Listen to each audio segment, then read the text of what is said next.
in the middle of the street because I own the West Coast. Let's cross right.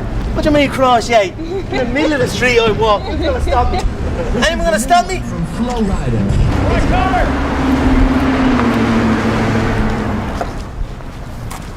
Parking my baby out, right in your house. That should be out on the road.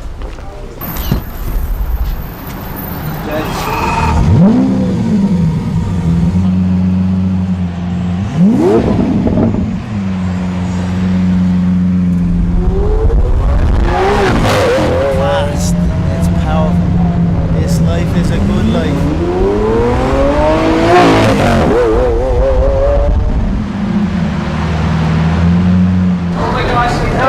What's up, bud?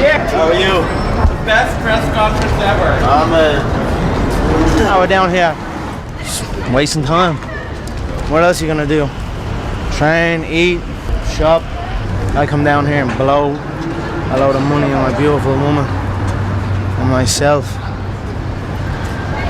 And it motivates me to push and keep going. Not many people from where I come from experience this. So I'm just happy and grateful and motivated. I'm gonna go eat and then I'm gonna go walk. And that's it. This is Essie Featured. This is the power of sports.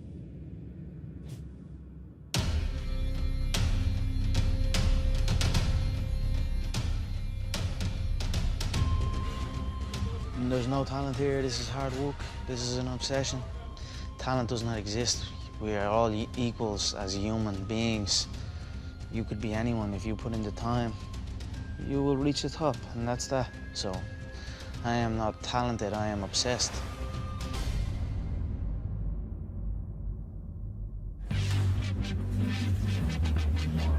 Give it up for the notorious Conor McGregor!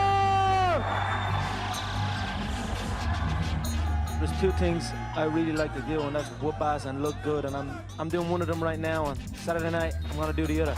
I'm gonna wipe out everyone in this division, I said that, and I will do it. He's a little short-ass twerp, and I look forward to punching a hole in his face. I'm gonna hand him my spit bucket, tell him to go back and spit shine that belt, and bring it back here, they're ready for me to take it.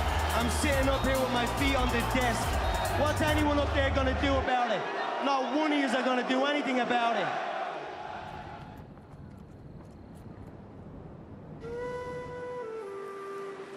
Conor was born in Dublin City in one of the national maternity hospitals here, 12th of July 1988. Midwife turned to my wife and said, this guy is going to be a boxer, because he came out of the womb with his fists clenched. So he was destined to be a fighter, I think. I had many fights growing up, as most young boys do from where I'm from and around this area. Get into fights. I won some and I lost some. When he went boxing, I remember he turned to us and says, "Why didn't you put me in boxing earlier?" He knew that was for him. Conor first stepped into my gym when he was about 16. Conor did stand out early on in that he could hit hard, and he also had let's call it a gregarious personality.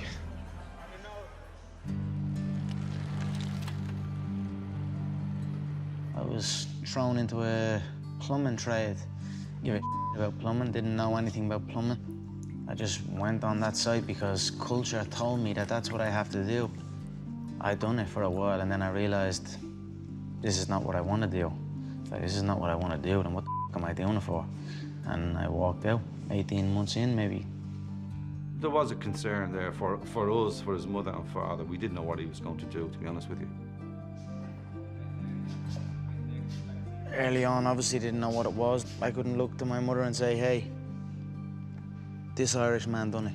I'm gonna follow in his footsteps, because there was no footsteps. I had to create my own footsteps and follow them. They were a little unsure at first, but they supported me, and they knew I would do it. If I said I'd do it, I'd do it, so. I was actually in Ireland, and people kept coming up to me and talking about Conor McGregor. Have you ever seen Conor McGregor fight? Have you ever heard of Conor McGregor? Well, I came back to Vegas and talked to the matchmakers, and they had heard of him. So I flew him out from Ireland. He and I went out to dinner. He told me he's on what's called the dole, which is basically unemployment over there. When I left that dinner, I said, I don't know if this kid can fight, but if he can even fight a little bit, he's going to be a huge star.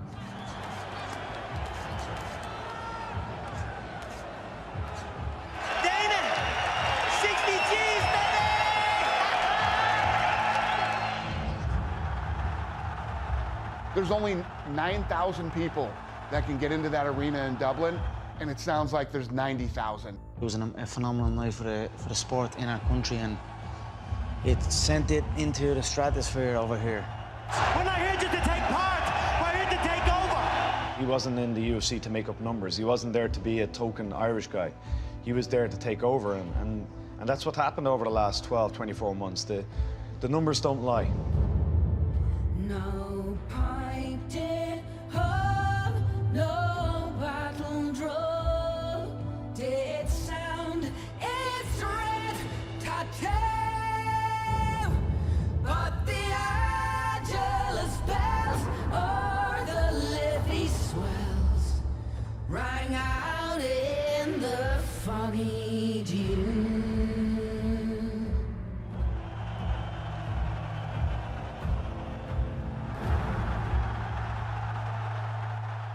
When Conor won the interim title and he beat Chad Mendes, I think it boosted the confidence of European fighters that they can compete at this level.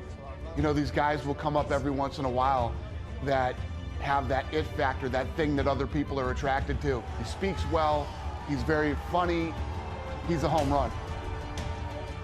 I'm the real champion. At the King of Dublin, yeah? You're looking at him.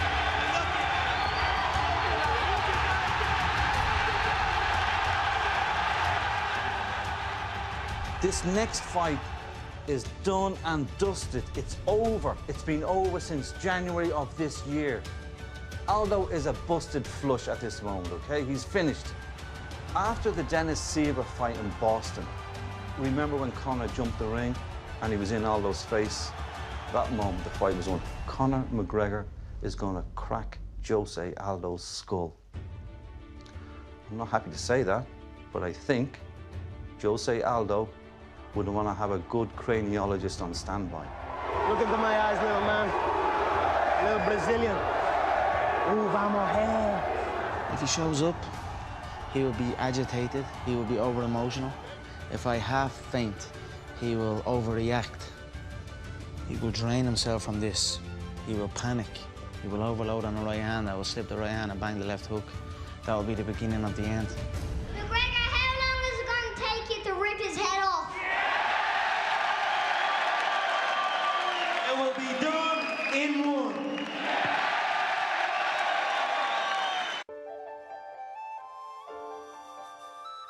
I like the way ink feels on my body. This tiger doesn't mean nothing. This gorilla with the crown. Maybe they do subconsciously, I don't know, but I seem to get them at the same time. After the fight, or just maybe before the next fight. But there's something therapeutic for me just going in. I don't spend months picking it. I just see it, get it, and just enjoy the experience of being inked on my body for the rest of my life. I don't know what it is. But it doesn't mean nothing. I just like the way I like the way it feels, and I like the way it looks.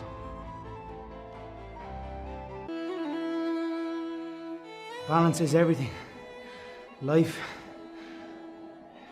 as a whole is about balance. So nothing else.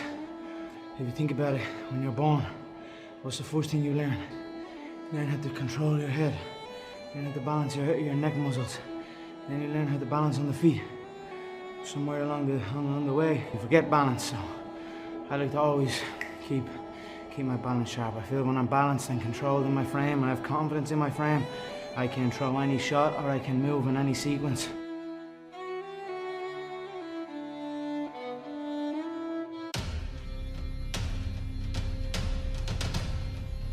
Before me, nobody knew nothing about this sport. Nobody gave a shit about this sport. We were looked down upon. It wasn't true. We weren't even considered.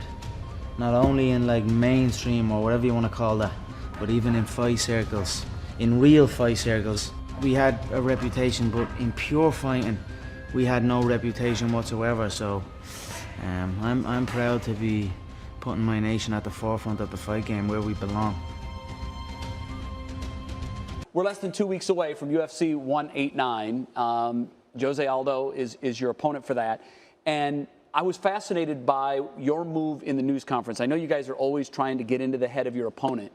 Back in March, for the news conference to promote the fight, you actually snatched his belt. You hope to do that on July 11th, but you took Well, I his belt. snatched my belt. Oh, It that's was simply your belt. taking what was mine. He was on my home turf and he tried to lay claim that he was the king of my city, but you do not lay claim to being the king of my city while the king of the city is around. So the king of the city rose up and snatched what was his, which was the gold belt, and raised it before my crowd, my passionate crowd. It was. You took it back. Exactly, I took it back and raised it for my people. It was a beautiful moment in that it was a teaser almost for what July 11 will be, where I raise it for real in beautiful Las Vegas City in front of my home crowd. Why are you so confident that you will do that? I don't know. I'm in a business where you must be confident. If you have any doubts, they will come back and play against you. So I am supremely confident, and as well, I feel I'm confident in my work ethic, my approach to the game, my non-stop effort to get better as a martial artist. I don't feel that nobody else in the game is doing what I'm doing or is moving the way I am moving. Where's that come from, Conor? It just comes from years and years of practice on the mat, you know. I have had many fights inside the octagon, outside the octagon, in rings, on mats. I am an experienced veteran in the fight game, and through that and through a belief in my team and my ability, I have just gained a bulletproof confidence that cannot be stopped. Are you big on predictions? Do you usually make predictions before fights? And if so, how will it end on the 11th? I always make accurate predictions. I've predicted many contests. I've predicted my entire career. And, you know, I predict the future. So for me, I have already predicted this contest. I predict 4 minutes of the first round, he will be KO'd. First round? Wow. Yes, I feel that the power matched with the precision, he will not be able to take it. So 4 minutes, first round, he will be done.